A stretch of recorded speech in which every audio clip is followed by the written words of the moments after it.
I gotta ask, how is every soccer game I encounter worse than the previous one?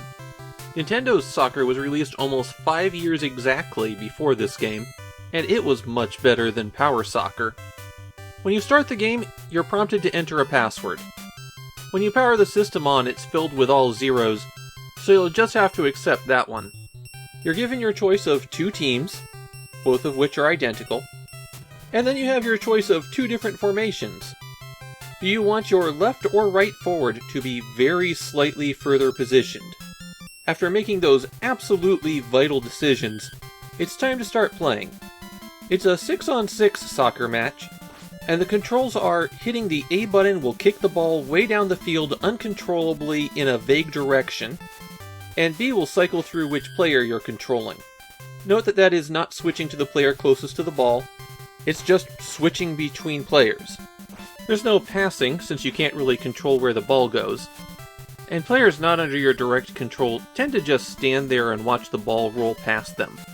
When the ball approaches the goal, the view switches to this close-up angle, and when this occurs at your goal, you always take control of the goalie.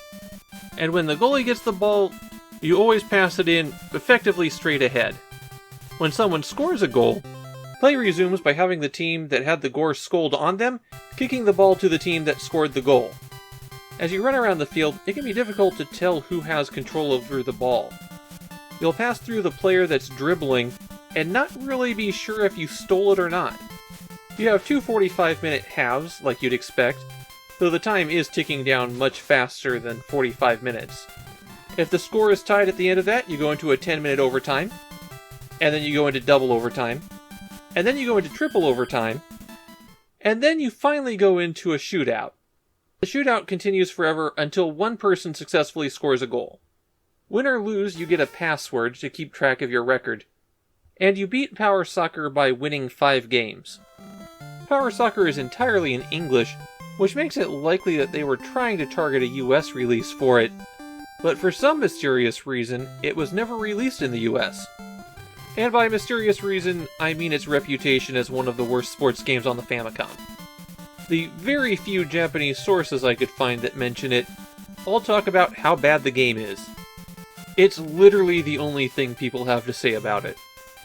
Now, it's very easy to just look at these old 8-bit sports games and dismiss them out of hand. I've certainly been through enough baseball games already. But I don't just go, oh, it's a junky sports game that no one will care about and toss it aside. I really do try to find the good, or at least interesting, in these. And Power Soccer is one of the most embarrassingly bad Famicom games I've ever encountered. This isn't a soccer game. This is the soccer game that you knock together in an afternoon as a proof of concept to say that you should make a soccer game. This is just one of the worst sports games I've ever played, and I really don't see how anyone could pull any enjoyment out of it.